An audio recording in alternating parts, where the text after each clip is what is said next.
حضرت علی کے بارے میں اللہ کے نبی نے فرمایا من کنت مولاہ فعلی مولاہ، جس کا میں مولا ہوں علی اس کا مولا ہے۔ اور یہاں مولا سے مراد دوست نہیں ہے، یہ ہم دوست کا ترجمہ کرتے ہیں آقا، سردار، جس کا میں سردار ہوں علی اس کے سردار ہیں۔ اس کے پیچھے ایک کافی پس منظر میں بہت سی چیزیں ہیں، ان کی صفائی کرنے کے لیے میرے نبی نے غدیر خم پر یہ حدیث بیان فرمائی خطبے میں کہ جس کا میں مولا ہوں اس کا علی مولا ہے۔ تو یہ چند دن پہلے مجھے خیال آیا کہ ہمیں حضرت علی نہیں کہنا چاہیے، ہمیں مولا علی کہنا چاہیے، کہ میرے نبی ہمیں ان کو ہمارا مولا بنا کے گئے ہیں۔ ہم سمجھتے ہیں صرف یہ شیعہ کہتے ہیں مولا علی، وہ صحیح کہتے ہیں، من کنت مولاہ فعلی مولاہ۔ آپ سب کے چہروں پہ میں حیرانی دیکھ رہا ہوں،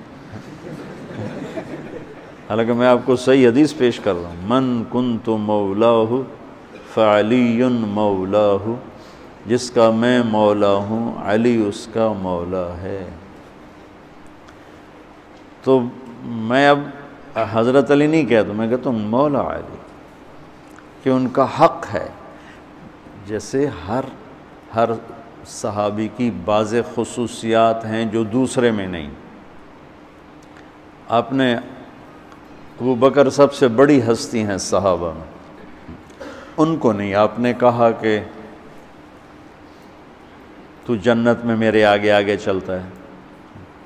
بلال کو کہا کیا بات ہے، جب جنت میں جاتا ہوں مجھ سے آگے آگے چلتا نظر آتا ہے، جزوی فضیلت۔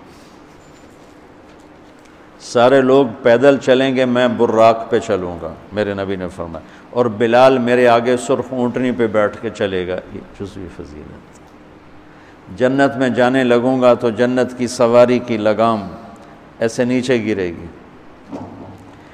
نیچے گرنے کا مطلب ہے کوئی ڈرائیور آئے گا، کوچوان آئے گا جو چلائے گا، تو بلال حبشی کو یہ رسی پکڑائی جائے گی۔ تو اس طرح یہ جزوی فضائل کسی کے کسی طرح، کسی کے کسی طرح ہیں۔ تو مجھے خیال ہے کہ ہم اہل البیت کے حق میں بڑی کوتاہی کرتے، بہت کوتاہی کرتے۔ ہم اللہ کے نبی کی اولاد کے تذکرے نہیں کرتے، اس سے ان سے محبت کی گرمی بھی نہیں پیدا ہوتی۔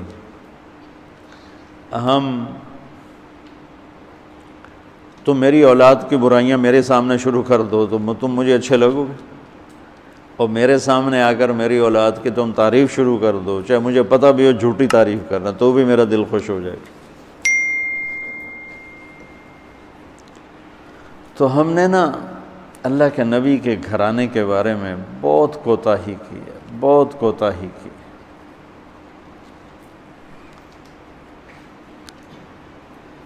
تو تم سنتے رہتے ہو، میرے ہر بیان میں اہل بیت کا تذکرہ ہوتا، اور یہ میرا ایمان ہے کہ یہ میری بخشش کا بہت بڑا وسیلہ ہے اگر اللہ کے ہاں قبول ہوگی۔ ریاکاری میں مردود ہو گیا تو وہ تو الگ بات ہے، اور جو اس کا ہر فیصلہ حق ہے، لیکن اگر میرے اللہ نے قبول فرمایا تو میرے بیانوں میں میری سب سے بڑی متاع میرے نبی کے گھر کا تذکرہ ہے۔